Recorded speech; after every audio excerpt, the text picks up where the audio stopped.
ഒരു ചാനൽ ചർച്ചയിൽ മണ്ടത്തരം പറയാതെ എഴുന്നേറ്റ് പോടോ എന്ന് വളരെ മിടുക്കനായ ഒരു മനുഷ്യനോട്, എനിക്ക് സത്യം പറഞ്ഞാൽ എൻ്റെ ശിഷ്യത്വം ഉള്ള ഒരു ആളാണ് അദ്ദേഹത്തോട് പറയേണ്ടി വന്നു. എനിക്കും അപൂർവ സന്ദർഭങ്ങളിൽ അത്രയും വേണ്ടായിരുന്നു എന്നൊക്കെ തോന്നാറുണ്ട്. ചാനൽ ചർച്ചകളിൽ തല്ലുകൂടാറുണ്ട്, ബഹളം വെക്കാറുണ്ട്, ലേപ്പിലൊക്കെ എടുത്തെറിഞ്ഞ് ഇറങ്ങിപ്പോയ അവസ്ഥ വരെ ഉണ്ടായിട്ടുണ്ട്. അപ്പൊ ഇതൊക്കെ കാണുമ്പോൾ സാറിന് എന്തെങ്കിലും തോന്നാറ്? മറ്റുള്ളവർ ഒരുപാട് കുറ്റപ്പെടുത്തലുകൾ ഉണ്ടാവുമല്ലോ. എൻ്റെ ഭാര്യയാണെന്ന് അറിയാവുന്ന പലരും ഭാര്യയോട് പറയാൻ മടിയുള്ളവരും ഭാര്യയെ നേരിട്ടറിയാത്തവരും എന്നോടാണല്ലോ പറയുന്നത്. ഇദ്ദേഹത്തിന് മുൻപിൽ ഒരു ചൂരലും കൊണ്ട് നല്ല അടി വെച്ച് കൊടുക്കാൻ പറഞ്ഞു, നിനക്ക് അടിച്ചുകൂടെ എന്നാ ചോദിക്കാറുള്ളൂ. അദ്ദേഹം അടിച്ചിട്ടില്ല മക്കളെ രണ്ടുപേരെയും. രമേശ്, ഇത്തരം കാര്യങ്ങൾ ഞങ്ങൾ രണ്ട് വ്യക്തികളായിട്ട് തന്നെയാണ് ചർച്ചകളിൽ പങ്കെടുക്കുന്നത്. പരസ്പരം എന്തെങ്കിലും സംശയങ്ങളുണ്ടെങ്കിൽ ചോദിക്കുന്നതിനപ്പുറമായി ഇതങ്ങനെ ആയിരിക്കണം ഇങ്ങനെ ആയിരിക്കണമെന്ന് പറഞ്ഞ് കുറ്റപ്പെടുത്തുകയോ അതല്ലെങ്കിൽ തിരുത്തൽ ആവശ്യമുണ്ടെങ്കിൽ തിരുത്തൽ നടത്തണമെന്ന് പറയുകയോ നിർബന്ധിക്കാറില്ല. എല്ലാ പ്രേക്ഷകർക്കും ഓണാശംസകൾ. ഇന്ന് തിരുവോണ നാളിൽ എന്നോടൊപ്പം അതിഥികളായിട്ടുള്ളത് ഡോക്ടർ മേരി ജോർജ് മാം, പ്രൊഫസർ AG ജോർജ് സാർ. ഇരുവരെയും പ്രേക്ഷകർക്ക് പ്രത്യേകിച്ച് പരിചയപ്പെടുത്തലിന്റെ ആവശ്യമില്ല. നമ്മുടെ ചാനലിന്റെ പ്രധാന മുഖങ്ങളാണ് രണ്ടുപേരും. പക്ഷേ ഇവർ ദമ്പതികളാണ് എന്ന കാര്യം പലർക്കും അറിയില്ല. അതുകൊണ്ടാണ് ഓണവിശേഷങ്ങളുമായി ഇന്ന് സാറിനെയും മേഡത്തെയും ഒപ്പം കൂട്ടിയത്. മാം, ആദ്യം തന്നെ ഓണാശംസകൾ. സാറും ഓണാശംസകൾ. ചാനൽ ചർച്ച കാണുന്ന ആളുകൾക്ക് രണ്ടുപേരെയും നന്നായിട്ട് അറിയാം. പക്ഷെ ദമ്പതികളാണ് എന്ന കാര്യം അധികം ആളുകൾക്ക് പേഴ്സണലായിട്ട് പരിചയമുള്ള ആൾക്ക് അറിയാമായിരിക്കും, അല്ലാതെ മറ്റാർക്കും അങ്ങനെ അറിയില്ലല്ലോ. മാം, ചാനൽ ചർച്ചകളിൽ ഒരു ഭയവുമില്ലാതെയാണ് ഓരോ കാര്യങ്ങളും വെട്ടിത്തുറന്ന് പറയുന്നത്. നമ്മുടെ ചാനലിൽ പോലും അത്തരത്തിലുള്ള കാര്യങ്ങൾ പറയാറുണ്ട്. ഓണവിശേഷങ്ങളിലേക്കൊക്കെ വരുന്നതിന് മുൻപ് ഇത്തരത്തിൽ ഏത് വിഷയത്തിലാണെങ്കിലും ഈ വെട്ടിത്തുറന്ന അഭിപ്രായം പറയുന്നതിൽ എപ്പോഴെങ്കിലും മാഡത്തിന് ഇത്ര വേണ്ടിയിരുന്നോ എന്ന് തോന്നിയിട്ടുണ്ടോ? എനിക്ക് ഒരിക്കലും അങ്ങനെ തോന്നിയിട്ടില്ല ജമേഷ്. കാരണം ഞാൻ ഒരുപാട് വായിക്കുകയും പഠിക്കുകയും ഒക്കെ ചെയ്യും. അങ്ങനെ എനിക്ക് അറിയാവുന്ന കാര്യങ്ങളെ പറ്റി ഞാൻ അഭിപ്രായം പറയും. അങ്ങനെ എനിക്ക് വിശ്വസനീയമായ കേന്ദ്രങ്ങളിൽ നിന്ന് കിട്ടിയ എന്തെങ്കിലും ഇൻഫർമേഷൻ ആണെങ്കിലും അത് ഞാൻ സമൂഹത്തിൻ്റെ നന്മയ്ക്കുള്ളതാണ് എങ്കിൽ വെട്ടിത്തുറന്ന് പറയും. അങ്ങനെ പറയുമ്പോൾ ഇതൊന്നും മനസ്സിലാക്കാതെ ആരെങ്കിലും അത് ഖണ്ഡിക്കാൻ വന്നാൽ ഔട്ട്റൈറ്റായിട്ട് ഞാൻ വെട്ടിത്തുറന്ന് തിരിച്ചടിക്കും. അതാണ് എൻ്റെ സ്വഭാവം. അതിലൊരു മാറ്റം ഇനിയും ഉണ്ടാകുമെന്ന് എനിക്ക് തോന്നുന്നില്ല. അതിന് മാറ്റം ഉണ്ടാകുന്ന കാലത്ത് ചർച്ചകളൊക്കെ ഞാൻ നിർത്തും. ഓക്കെ സാറേ, ഇതാണ് മാഡത്തിന്റെ, നമ്മളും ഒരുമിച്ച് ചർച്ചയ്ക്ക് ഇരുന്നിട്ട് ദൂരദർശനിൽ ഉൾപ്പെടെ മാഡം ആർക്കും മുന്നിലും വിട്ടുകൊടുക്കില്ല, പറയാനുള്ളത് കൃത്യമായിട്ട് തുറന്നടിച്ച് പറയും. അപ്പൊ സാറിന് എന്തെങ്കിലും തോന്നിയിട്ടുണ്ടോ മാഡം ഇത്തിരി കൂടുതലായി പോകുന്നു എന്ന് എപ്പോഴെങ്കിലും തോന്നിയിട്ടുണ്ടോ? രമേശ്, ഇത്തരം കാര്യങ്ങൾ ഞങ്ങൾ രണ്ട് വ്യക്തികളായിട്ട് തന്നെയാണ് ചർച്ചകളിൽ പങ്കെടുക്കുന്നത്. പരസ്പരം എന്തെങ്കിലും സംശയങ്ങളുണ്ടെങ്കിൽ ചോദിക്കുന്നതിനപ്പുറമായി ഇതങ്ങനെ ആയിരിക്കണം ഇങ്ങനെ ആയിരിക്കണമെന്ന് പറഞ്ഞ് കുറ്റപ്പെടുത്തുകയോ അതല്ലെങ്കിൽ തിരുത്തൽ ആവശ്യമുണ്ടെങ്കിൽ തിരുത്തൽ നടത്തണമെന്ന് പറയുകയോ നിർബന്ധിക്കാറില്ല. ഒരുപക്ഷെ സാന്ദർഭികമായി എന്തെങ്കിലും സൂചനകൾ വന്നാൽ അത് ഇങ്ങനെ പറയാമായിരുന്നില്ലേ, അങ്ങനെ പറയേണ്ടിയിരുന്നോ എന്നൊക്കെ വളരെ അപൂർവ സന്ദർഭങ്ങളിൽ ചോദിക്കുക എന്നല്ലാതെ അത് നിർബന്ധമായി അങ്ങനെ തന്നെ ആകണം എന്ന് അനുശാസിക്കുന്ന ഒരു പ്രകൃതമില്ല. ഞങ്ങൾ രണ്ടുപേരും തമ്മിൽ ഒന്നാമത് ഞങ്ങൾ രണ്ടുപേരും കൈകാര്യം ചെയ്യുന്ന വിഷയങ്ങൾ വ്യത്യസ്തങ്ങളാണ്. അപ്പോൾ എന്നെ സംബന്ധിച്ച് കുറച്ചുകൂടെ ഒരു പൊതു സ്വഭാവമുള്ള വിഷയങ്ങളായതുകൊണ്ട് എനിക്ക് അങ്ങനെ പ്രത്യേകിച്ച് ഒരു ബോധ്യത്തിൻ്റെ അടിസ്ഥാനത്തിൽ സമർത്ഥിക്കേണ്ടതായിട്ടുള്ള സമവാക്യങ്ങളോ കണക്കുകളോ ഒന്നുമില്ല. അതേസമയം എൻ്റെ വൈഫ് ചെയ്യുന്നതാണെങ്കിൽ ഒരുപാട് അക്കാഡമിക് ബാക്ക്ഗ്രൗണ്ടും ഒരുപാട് സ്റ്റാറ്റിസ്റ്റിക്സും ഒക്കെ ഉള്ളതാകുമ്പോൾ അത് ആധികാരികതയുള്ളതാണ്. അത് ചോദ്യം ചെയ്യുമ്പോൾ സ്വാഭാവികമായി ആ ബോധ്യത്തെയാണ് ചോദ്യം ചെയ്യുന്നതെന്നുള്ള വിചാരത്തിൽ ഖണ്ഡിക്കേണ്ടി വരും. അത് പലരും ചോദ്യം ചെയ്യുന്ന പലരും അതിനെ സംബന്ധിച്ച് അത്ര ഗ്രാഹ്യമുള്ളവരല്ല. അതുകൊണ്ട് നമ്മൾ കുറച്ചുകൂടെ അടിസ്ഥാനപരമായി ഞങ്ങൾ രണ്ടുപേരും അധ്യാപകരാണല്ലോ. അപ്പോൾ ഒരു തെറ്റ് ഒരാൾ പറയുമ്പോൾ അല്പം ചിലപ്പോൾ ഭാവവ്യത്യാസങ്ങളോ ശബ്ദവ്യത്യാസങ്ങളോ ഉണ്ടാകാറുണ്ട്. അത് സ്വാഭാവികമാണ്. അത് മനസ്സിലാക്കുന്ന ആളുകളാണ് നമ്മുടെ പ്രേക്ഷകർ എന്നാണ് വിചാരം. ഈ CPM-നെതിരെ ആണെങ്കിലും പിണറായി വിജയനെതിരെ പോലും മാഡം പേരെടുത്ത് പറഞ്ഞ് വിമർശിക്കാറുണ്ട്, മോദിയെ പോലും വിമർശിക്കാറുണ്ട്, ചാനൽ ചർച്ചകളിൽ തല്ലുകൂടാറുണ്ട്, ബഹളം വെക്കാറുണ്ട്, ലേപ്പിലൊക്കെ എടുത്തെറിഞ്ഞ് ഇറങ്ങിപ്പോയ അവസ്ഥ വരെ ഉണ്ടായിട്ടുണ്ട്. അപ്പൊ ഇതൊക്കെ കാണുമ്പോൾ സാറിന് എന്തെങ്കിലും തോന്നാറ്? മറ്റുള്ളവർ ഒരുപാട് കുറ്റപ്പെടുത്തലുകൾ ഉണ്ടാവുമല്ലോ, ട്രോളുകളും ഒരുപാട് വരുന്നുണ്ട്. അപ്പൊ അത്തരം ഘട്ടങ്ങളിലും സാറിന് ഒരു ഫീൽ ഉണ്ടായിട്ടില്ല? മാഡം പറയാനൊക്കത്തില്ല, എനിക്ക് ഫീൽ ഉണ്ടായിട്ട്. കാരണം ഞാൻ കൂടുതൽ ആളുകളുമായി പൊതുസമൂഹത്തിൽ ഇടപെടുമ്പോൾ എൻ്റെ ഭാര്യയാണെന്ന് അറിയാവുന്ന പലരും ഭാര്യയോട് പറയാൻ മടിയുള്ളവരും ഭാര്യയെ നേരിട്ടറിയാത്തവരും എന്നോടാണല്ലോ പറയുന്നത്. സ്വാഭാവികമായി അത്തരം ചോദ്യങ്ങൾ എന്നോട് വരാറുണ്ട്.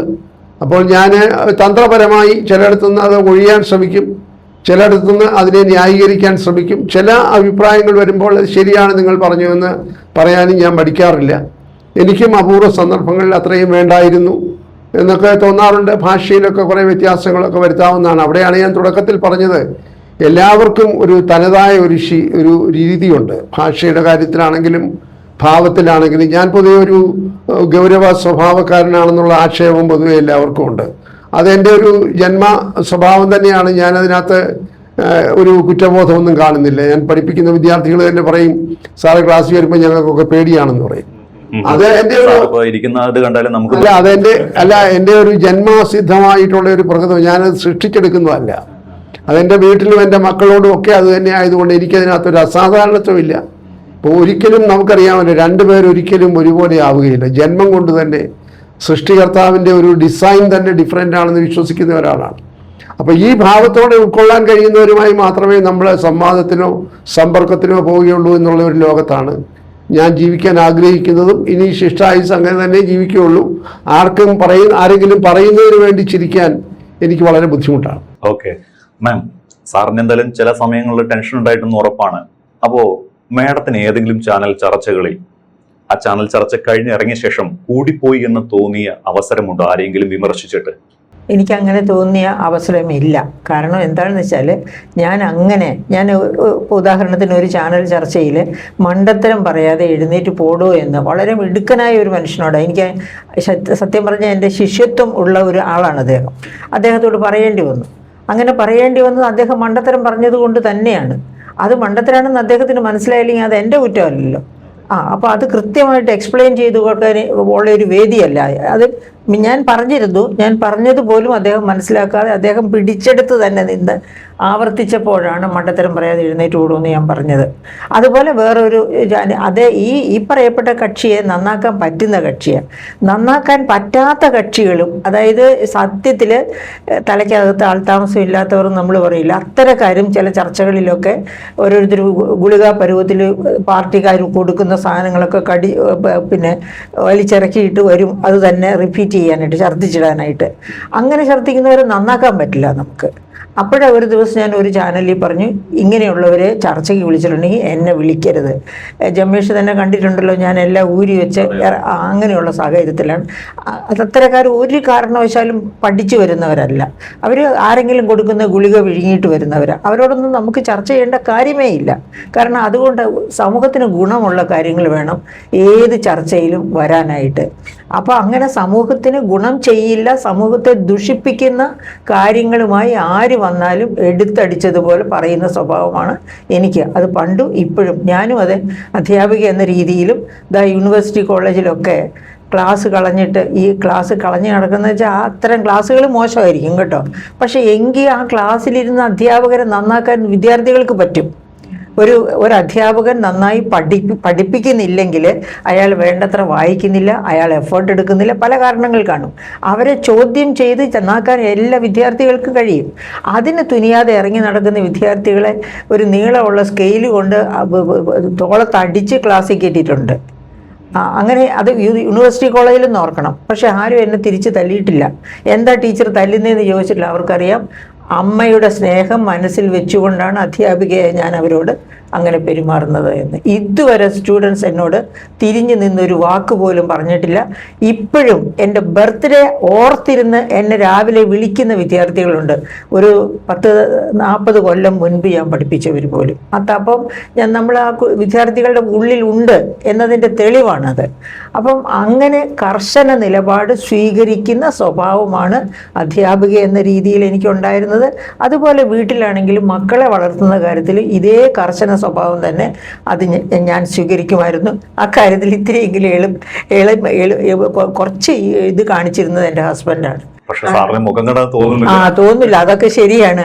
അങ്ങനെ ഈ പഠിക്കാനുള്ളതൊന്നും പഠിക്കാൻ ശ്രദ്ധിക്കാതെ പിന്നെ സ്റ്റേഡിയത്തിൽ പോയി കളിച്ചു മറിഞ്ഞ സമയത്ത് എത്താതെ വരുന്ന മക്കളെ spare the road and spoil the child എന്ന് പറഞ്ഞ് ഞാനത് ഇദ്ദേഹത്തിന് മുൻപിൽ ഒരു ചൂരലും കൊണ്ട് നല്ല അടി വെച്ച് കൊടുക്കാൻ പറഞ്ഞു. നിനക്ക് അടിച്ചുകൂടെ എന്നാ ചോദിക്കാറുള്ളൂ. അദ്ദേഹം അടിച്ചിട്ടില്ല മക്കളെ രണ്ടുപേരെയും. പക്ഷേ സംസാര ഭാഷ കർശനമായിരിക്കും, അത്രയേ ഉള്ളൂ. ഞാൻ ചൂരൽ വെച്ച് അടിച്ചിട്ടുണ്ട് എൻ്റെ ഇളയ മകനെ, മൂത്ത മകനെ അടിക്കേണ്ടി വന്നിട്ടില്ല. മക്കളെ കുറിച്ച് കൂടി ഒന്ന് പറഞ്ഞു. എന്ത് ചെയ്യുന്നു? മൂത്ത മകൻ പിന്നെ ഇവിടുന്ന് NIT ബിടെക് കഴിഞ്ഞിട്ട് MS പഠിക്കാനായിട്ട് US പോയി.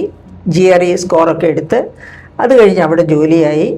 ഇപ്പോൾ അവിടെ തന്നെ AI രണ്ടാമത്തെ MS കൂടി ചെയ്യാനുള്ള ശ്രമമാണ്. അത് പാർട്ട് ടൈമായിട്ട് കമ്പനിയാണ് അതിന് പുള്ളിയെ പിന്നെ സ്പോൺസർ ചെയ്യുന്നത്. പിന്നെ അവൻ്റെ വൈഫാണെങ്കിൽ എറണാകുളത്ത് നിന്നാണ്. അവരിവിടുന്ന് MTech കഴിഞ്ഞ കുട്ടിയായിരുന്നു. കല്യാണം കഴിഞ്ഞ് അമേരിക്ക ചെന്നപ്പോൾ ഇവിടുത്തെ MTech അവർക്ക് അംഗീകാരമില്ലല്ലോ. അതുകൊണ്ട് അവിടെ കോർണൽ യൂണിവേഴ്സിറ്റിയിൽ നിന്ന് വീണ്ടും MS ചെയ്തു. ഇപ്പോൾ 2 ആൺമക്കളുമുണ്ട്. അങ്ങനെ കഴിയുന്നു. ആ ആൺമക്കളെ പറ്റി ഞാൻ എൻ്റെ ചില വീഡിയോയിൽ പറയേണ്ടി വന്നിട്ടുള്ളതൊക്കെ നമ്മുടെ ഫുഡ് സെക്യൂരിറ്റി ഇങ്ങനെയുള്ള കാര്യങ്ങളുമായിട്ട് സംസാരിച്ച് വരുമ്പോഴാണ്. 2 കുട്ടികൾ നല്ലോണം പഠിക്കുന്നു, അങ്ങനെ പോകുന്നു. രണ്ടാമത്തെ മകൻ വിദേശത്ത് പഠിച്ചു. പഠിക്കാൻ ഞാൻ ചൂരിൽ വെച്ച് അടിക്കുമെങ്കിൽ പഠിക്കാനൊക്കെ മിടുക്കനായിരുന്നു. വിദേശത്ത് പഠിച്ചു, അവിടെ ജോലിയായി. പക്ഷേ അവിടെ ലൈഫില്ലെന്നും പറഞ്ഞ് തിരിച്ചു ഇവിടെ വന്നു. ഇപ്പോൾ ഇവിടെ ടെക്നോ പാർക്കിൽ ഒരു അമേരിക്കൻ കമ്പനിയിൽ തന്നെയാണ് ജോലി ചെയ്യുന്നത്. കല്യാണമൊക്കെ കഴിഞ്ഞ് ഒരു മകനുണ്ട്. മരുമകള് ഏത് ഇൻസ്റ്റിറ്റ്യൂട്ടിലായിരുന്നു ജോലി ചെയ്തുകൊണ്ടിരുന്നത്? ഒരു ജർമ്മൻ ഇൻസ്റ്റിറ്റ്യൂട്ട് ഉണ്ടല്ലോ, അലയൻസിൽ ജോലിയായിരുന്നു. എന്നിട്ട് പ്രസവത്തോടുകൂടി കുഞ്ഞുണ്ടായപ്പോൾ കുഞ്ഞിനെ നോക്കാൻ വേണ്ടി ജോലി റിസൈൻ ചെയ്തു. ഇപ്പോൾ ഒരു കുഞ്ഞിനെയും നോക്കി അവൻ നല്ല മിടുക്കനായിട്ട് പഠിച്ചു വരുന്നു. അങ്ങനെ ഇരിക്കുകയാണ്. ഓക്കെ സാറേ ഒരു കാർക്കശ്യക്കാരനായ അധ്യാപകനായിരുന്നു എന്ന് കേട്ടിട്ടുണ്ട്. സാറിന്റെ കോളേജ് കാലഘട്ടം, അതായത് പഠിപ്പിച്ച സമയത്തേക്കൊന്ന് പോകുമ്പോൾ എവിടെയായിരുന്നു ഈ തുടക്കം? അധ്യാപനം തുടങ്ങുന്നത് എവിടെയായിരുന്നു? ഏതൊക്കെ വിഷയങ്ങളാണ് കൈകാര്യം ചെയ്തിരുന്നത്? ഞാൻ ഇംഗ്ലീഷ് സാഹിത്യത്തിലാണ് എൻ്റെ മാസ്റ്റർ ബിരുദം. ഞാൻ MA പാസ്സായ വർഷം തന്നെ എൻ്റെ ഔദ്യോഗിക ജീവിതം അധ്യാപകനായി ആരംഭിക്കുന്നത് ആലുവയിലെ യൂണിയൻ ക്രിസ്ത്യൻ കോളേജിലാണ്. അവിടെ 2 വർഷക്കാലം ഞാൻ അധ്യാപകനായി തുടർന്നു. അത് അന്നത്തെ സ്വകാര്യ കോളേജുകളിൽ അതിപ്രശസ്തമായ ഒരു കോളേജായിരുന്നു. അതായത് ഏതെങ്കിലും തരത്തിൽ സംഭാവന കൊടുത്തോ പണം കൊടുത്തോ രാഷ്ട്രീയ സ്വാധീനം കൊണ്ടോ ജോലി ലഭിക്കാവുന്ന ഒരു സ്ഥാപനമല്ലായിരുന്നു. അത്ര പ്രശസ്തമായ പാരമ്പര്യമുള്ള ചരിത്രമുള്ള നമ്മുടെ പിന്നെ നിരൂപകനായിരുന്ന കുറ്റിപ്പുഴ കൃഷ്ണപിള്ള സാറൊക്കെ അധ്യാപകനായിരുന്ന ഒരു കലാലയമായിരുന്നു. അവിടെയാണ് എനിക്ക് ആദ്യം ഞാൻ ജോലിയിൽ പ്രവേശിക്കുമ്പോൾ 24 വയസ്സേ പ്രായമുള്ളൂ. അതായിരുന്നു എൻ്റെ ആദ്യത്തെ അധ്യാപക വൃത്തി. അവിടെ ഇരുന്ന് 2 വർഷം കഴിഞ്ഞപ്പോഴാണ് ഗവൺമെൻറ് പബ്ലിക് സർവീസ് കമ്മീഷൻ വഴിയായി സർക്കാർ സർവീസിൽ യഥായോഗ്യം അതിൻ്റെ ഇൻ്റർവ്യൂവും മറ്റുമൊക്കെ കഴിഞ്ഞ് ജോലിയിൽ പ്രവേശിക്കുന്നത്. അങ്ങനെ ഗവൺമെൻറ് സർവീസിൽ ഗവൺമെൻറ് കോളേജിൽ ആദ്യമായി അധ്യാപകനായി ചേരുന്നത് നമ്മുടെ തിരുവനന്തപുരത്തെ ഗവൺമെൻറ് ആർട്സ് കോളേജിലാണ്.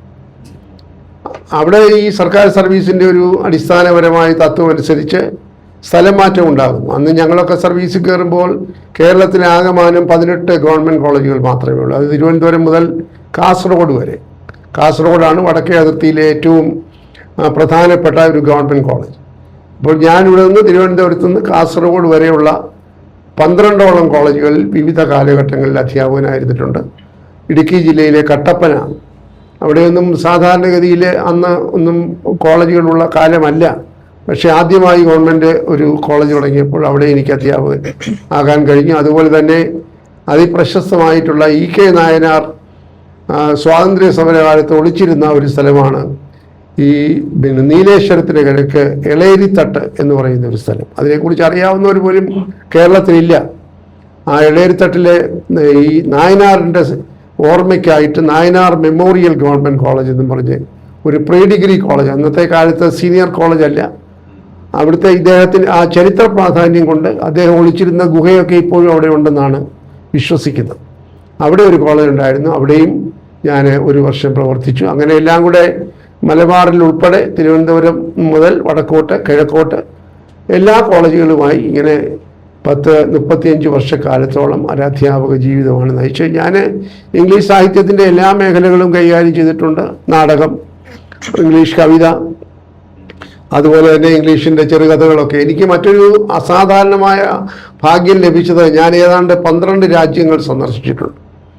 അല്ല, എനിക്കിപ്പോഴും ഓർക്കുമ്പോൾ തന്നെ ഒരു കോൾമൈ കൊള്ളുന്ന അനുഭവമാണ്. ഷേക്സ്പിയറുടെ വീടും വേർഡ്സ്വർത്തിൻ്റെ വീടും ഒക്കെ ഞാൻ ഇംഗ്ലണ്ടിൽ പോയി കണ്ടു. ഷേക്സ്പിയറിൻ്റെ നാടകങ്ങൾ ഇപ്പോഴും അവിടെ ഗ്ലോബ് തിയേറ്റർ എന്ന് പറയുന്ന തിയേറ്ററിൽ, നമുക്കറിയണം 16-ാം നൂറ്റാണ്ടിലെ ഒരു എഴുത്തുകാരനായിരുന്നു ഈ പറയുന്ന ഷേക്സ്പിയറും മറ്റുമൊക്കെയുള്ള. അവരുടെ കാലത്തുള്ള അദ്ദേഹം എഴുതിയ നാടകങ്ങൾ ഇന്നും 21-ാം നൂറ്റാണ്ടിലും അവിടെ സ്ഥിരമായി മുടങ്ങാതെ കളിച്ചുകൊണ്ടിരിക്കുന്ന ഗ്ലോബ് തിയേറ്റർ. അദ്ദേഹം ജനിച്ച സ്ട്രാറ്റ്ഫോർഡ് ടൗൺ എന്ന് പറയുന്ന ഒരു ചെറിയ ഒരു നദിയുടെ കരയ്ക്കുള്ള അദ്ദേഹത്തിൻ്റെ വീട്. ലണ്ടൻ നഗരത്തിൽ നിന്ന് ഏതാണ്ട് ഒരു 3 മണിക്കൂർ ദൂരെ യാത്ര ചെയ്ത് ആണ് വേർഡ്സ്വർത്ത് താമസിച്ചിരുന്ന വീട്. ഈ ഡാഫഡിൽസ് എന്നൊക്കെ പറഞ്ഞ അതിപ്രശസ്തമായ കവിത എഴുതിയ ഒരു തടാകത്തിൻ്റെ കരയ്ക്കാണ് അദ്ദേഹത്തിൻ്റെ വീട്. ആ തടാകത്തിൻ്റെ കരയ്ക്ക് ഈ കാറ്റിൽ ആടി ഉലയുന്ന പുഷ്പങ്ങളെ കണ്ടുകൊണ്ടാണ് ഡാഫഡിൽസ് എന്ന് പറഞ്ഞ കവിത അദ്ദേഹം എഴുതിയത്. അത് അദ്ദേഹം ഇരുന്ന് എഴുതിയ മുറിയൊക്കെ ഇന്നും അവർ സ്മാരകമായി സൂക്ഷിക്കുന്നു. അദ്ദേഹത്തോടൊപ്പം ഇരുന്ന് വർത്തമാനം പറഞ്ഞ അദ്ദേഹത്തിൻ്റെ കാലഘട്ടത്തിലെ പ്രശസ്തനായ മറ്റൊരു കവിയായിരുന്നു സാമുവൽ ടൈലർ കോൾറിഡ്ജ്. ഇവരൊക്കെ ഒരുമിച്ചിരുന്ന് സംബന്ധിച്ചതായിട്ടുള്ള മുറികളും അദ്ദേഹം കിടന്ന കിടക്കയും അദ്ദേഹം ഭക്ഷണം കഴിച്ച പാത്രങ്ങളും അതൊക്കെ കാണാൻ എനിക്ക് കഴിഞ്ഞു. അതുപോലെ തന്നെ ലണ്ടൻ നഗരത്തിൻ്റെ ചരിത്രമുറങ്ങുന്ന സ്മാരകങ്ങളായിട്ടുള്ള ബക്കിംഗ്ഹാം പാലസ്, ലണ്ടൻ ബ്രിഡ്ജ് തുടങ്ങിയതൊക്കെ കാണാൻ കഴിഞ്ഞു. അതുപോലെ അമേരിക്ക, ഓസ്ട്രേലിയ, കാനഡ, സിംഗപ്പൂർ, ഇങ്ങനെ ഗൾഫ് രാജ്യങ്ങളെല്ലാം എനിക്ക് കാണാൻ ഭാഗ്യമുണ്ട്. അതുകൊണ്ട് എൻ്റെ ജീവിതത്തിൽ അതിൽ നിന്ന് ലഭിച്ചതായിട്ടുള്ള അനുഭവങ്ങൾ, ഞാൻ ഇംഗ്ലണ്ടിലെ യാത്ര കഴിഞ്ഞ് വന്നപ്പോൾ എൻ്റെ കുട്ടികളോട് ഇതൊക്കെ പറഞ്ഞപ്പോൾ അവരിങ്ങനെ അവരുടെ എല്ലാ ഇന്ദ്രിയങ്ങളെയും തുറന്നു വെച്ചുകൊണ്ട് അത് കേൾക്കാനുള്ള ഒരു ജിജ്ഞാസ കാട്ടിയതൊക്കെ എൻ്റെ ജീവിതത്തിലെ അപൂർവ അനുഭവങ്ങളിൽപ്പെട്ടതാണ്. മാഡം, നമുക്ക് ഓണവിശേഷങ്ങളിലേക്ക് വന്നു കഴിഞ്ഞാൽ ഇപ്പോഴത്തെ ഓണം വളരെ മാറ്റമുണ്ടല്ലോ.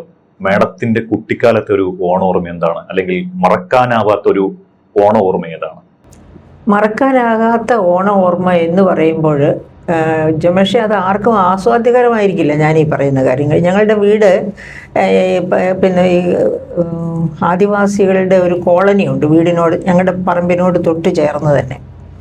അപ്പോൾ ആ ആദിവാസി കുടിലുകൾ ഈ ഓണക്കാലത്ത് പോലും അവർക്ക് വലിയ ആഘോഷത്തിനുള്ള സാധ്യതകളൊന്നുമില്ല. അപ്പോൾ അങ്ങനെയുള്ള സാഹചര്യത്തിലൊക്കെ ഞാൻ ഓർക്കാറുണ്ട് എൻ്റെ അമ്മ അവരെ സഹായിക്കുന്നത്. ഇപ്പോഴും ഈ ആദിവാസികൾ, നമ്മൾ ഈ കഴിഞ്ഞ നവംബർ 1-ാം തീയതിയാണ് അതിദരിദ്രരില്ലാത്ത കേരളം എന്ന ലേബലൊക്കെ ഒട്ടിച്ചത്, ആഘോഷമൊക്കെ നടത്തിയത്. പക്ഷെ ഇപ്പോഴും കേരളത്തിലെ ആദിവാസികൾ എന്നുവെച്ചാൽ വയനാട് ജില്ല, കബനിയുടെ തീരത്താണ് എൻ്റെ വീട്, വയനാട് ജില്ലയിൽ, നോർത്ത് വയനാട്.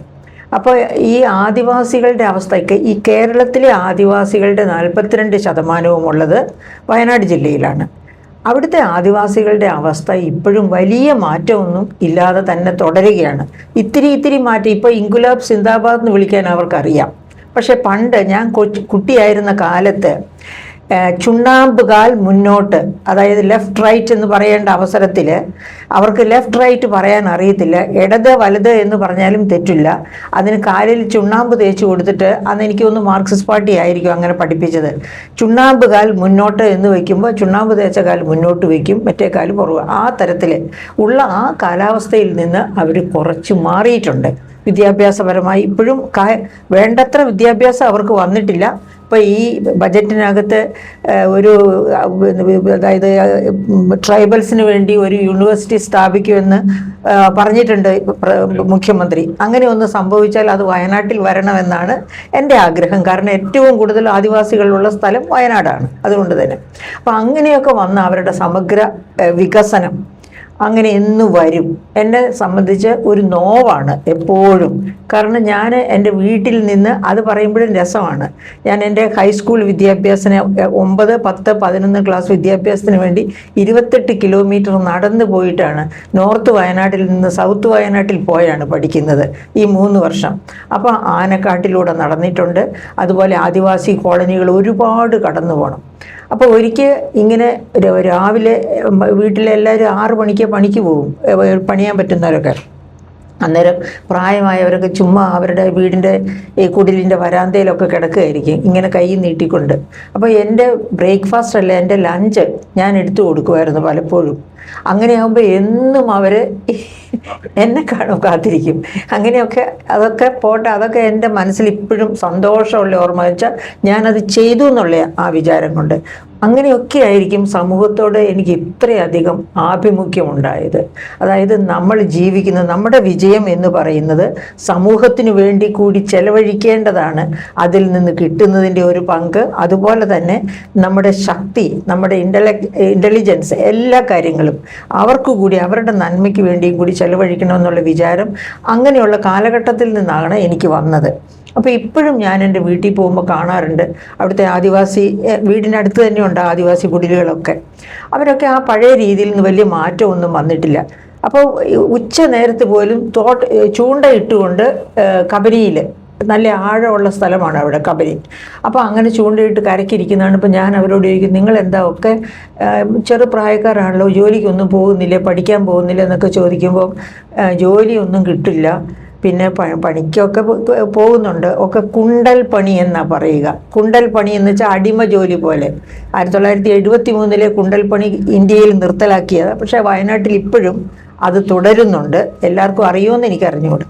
അപ്പോൾ അങ്ങനെ ഒരവസ്ഥ, ആ ഓർമ്മകൾ, അവരെ സഹായിക്കാൻ വേണ്ടി എൻ്റെ അമ്മ എങ്ങനെയാണ് പത്താഴത്തിലിരിക്കുന്ന അല്ലെങ്കിൽ അരിപ്പെട്ടിയിലിരിക്കുന്ന അരിയെല്ലാം എടുത്തു കൊടുക്കുന്നത്. ഈ അരി നെല്ല് കുത്താൻ പോകുമ്പം നുറുക്കരി കിട്ടും. ഈ നുറുക്കരി എല്ലാം കൂടി പാറ്റിയെടുത്ത് അമ്മ മാറ്റി വെച്ചിരിക്കും ഇങ്ങനെയുള്ളവർക്ക് കൊടുക്കാൻ വേണ്ടി. അപ്പോൾ ചിലപ്പം ഒരു വലിയ പാത്രം നിറച്ച് കാണും നുറുക്കരി എടുത്ത് ഈ ഓണത്തിന് ഈ ആദിവാസികൾക്ക് കൊടുക്കുന്നത്. അവരതുകൊണ്ട് നന്നായിട്ട് ഓണം ഉണ്ടിട്ടുണ്ടാവണം. പിന്നെ വീട്ടിൽ നിന്ന് പച്ചക്കറികൾ, അവരൊന്നും സ്വന്തമായിട്ട് കൃഷി അന്നൊന്നും ചെയ്യില്ല, ഇപ്പോഴും ചെയ്യാറില്ല അവർ. അപ്പോൾ അങ്ങനെയൊക്കെ എടുത്തു കൊടുക്കുന്ന ഓർമ്മ എൻ്റെ മനസ്സിലുണ്ട്. അതാണ് എനിക്ക് എൻ്റെ അമ്മയെപ്പറ്റി ഓർക്കുമ്പോഴും ഏറ്റവും അഭിമാനകരമായിട്ട് തോന്നുന്നത്. അതായത് പാവങ്ങളോട് അമ്മയ്ക്ക് ഒരു കരുതലുണ്ടായിരുന്നു. ആ കരുതൽ പല സാഹചര്യങ്ങളിലും ഞാൻ കണ്ടിട്ടുണ്ട്. ഈ ആദിവാസികൾ ഇപ്പോൾ ഞായറാഴ്ചയൊക്കെ ജോലി ഒന്നും ഇല്ലല്ലോ, അങ്ങനെയുള്ള ദിവസങ്ങളിലൊക്കെ അല്ലെങ്കിൽ അതിലെ പ്രായമായവരൊക്കെ കയറി വന്ന് ആഹാരം വേണം, അമ്മ എന്തെങ്കിലും തരണം എന്ന് പറഞ്ഞ് വരുവാണെങ്കിൽ അപ്പം വീട്ടിലുള്ളത് എന്താണെന്ന് വെച്ചാൽ അതെടുത്ത് അവർക്ക് കൊടുക്കാൻ ഒരു മടിയും കാണിച്ചിരുന്നില്ല. അങ്ങനെയുള്ള ഒരു ചാരിറ്റി എല്ലാ സമൂഹത്തിലും ഉണ്ടാകണമെന്നാണ് എൻ്റെ ആഗ്രഹം. അപ്പോൾ അങ്ങനെ ഇപ്പോൾ ഈ റിച്ച് ആയിട്ടുള്ളവർക്കും അതേ ഫീലിംഗ് ഉണ്ടാവുകയാണെങ്കിൽ, ജമേഷിന് അറിയാമല്ലോ എന്തുമാത്രം അഡ്വർടൈസ്മെൻറ്റ്സ് എല്ലാം എക്സ്പ്ലോയിറ്റ് ചെയ്യാനാണ് നമ്മളിൽ നിന്ന് അതായത് നമുക്ക് തരുന്ന ഉൽപ്പന്നത്തിൻ്റെ വിലയുടേക്കാൾ പല മടങ്ങ് വാങ്ങിച്ചെടുക്കാനാണ് ഈ അഡ്വർടൈസ്മെൻറ്റ്സ് നടത്തുന്നത്. അങ്ങനെ നടത്തി എക്സ്പ്ലോയിറ്റ് ചെയ്യുന്ന ഒരു സമൂഹത്തിലാണ് നമ്മൾ ജീവിക്കുന്നത്. ഇവർ ഈ എക്സ്പ്ലോയിറ്റ് ചെയ്യുന്നത് കൊണ്ട് എങ്ങോട്ടാണ് പോകുന്നത്? ഇവർ മരിച്ചു പോകുമ്പോൾ ഇതെല്ലാം കയ്യിൽ വെച്ച് കൊണ്ടുപോകില്ല. നമ്മൾ അമർത്യാസേനെയൊക്കെ ഉദ്ധരിച്ചിട്ടുണ്ട്, അങ്ങനെ പറയാറുണ്ട്. അപ്പം ഇത്തരം പാവങ്ങളെ പറ്റി ഗവൺമെൻറ്റിനും കരുതലില്ല. കഴിഞ്ഞ 10 വർഷം നമ്മൾ കണ്ടതാണ് കരുതലില്ല എന്നുള്ളത്. കഴിഞ്ഞ 10 വർഷം അപ്പോൾ ഞാൻ കൂടുതൽ പറയുന്നില്ല, പറഞ്ഞ ഒത്തിരി കാര്യങ്ങൾ നമുക്ക് അതേപ്പറ്റി പറയാനുണ്ട്. അപ്പം നമുക്ക് ഈ തിരുവോണം ആഘോഷിക്കുന്ന എല്ലാവരോടും പറയാനുള്ളത് ഇത് തന്നെയാണ്. നമ്മുടെ ചുറ്റുവട്ടത്തുള്ള പാവങ്ങളെ നമ്മൾ കണ്ടില്ലെന്ന് നടിക്കരുത്. അറ്റ്ലീസ്റ്റ് നമ്മുടെ കുടുംബത്തിൻ്റെ ഓരങ്ങളിൽ തന്നെ നമ്മുടെ ബന്ധുക്കൾ തന്നെ പാവപ്പെട്ടവരായിട്ട് കാണും. അവരെയെങ്കിലും സ്മരിക്കാൻ, അവർക്കെങ്കിലും എന്തെങ്കിലും കൈനീട്ടം കൊടുക്കാൻ പറ്റണം ഓരോ മലയാളിക്കും. എങ്കിലേ തിരുവോണമാകും. ഓക്കെ, എന്തായാലും മാഡത്തിന്റെ ഈ ഒരു മെസ്സേജോട് കൂടി ഈ തിരുവോണത്തിന്റെ ആദ്യ എപ്പിസോഡ് ഞാൻ ഇവിടെ അവസാനിപ്പിക്കുകയാണ്. അടുത്ത എപ്പിസോഡിൽ നമുക്ക് കുറച്ചുകൂടി കൂടുതൽ കാര്യങ്ങൾ ചർച്ച ചെയ്യാം.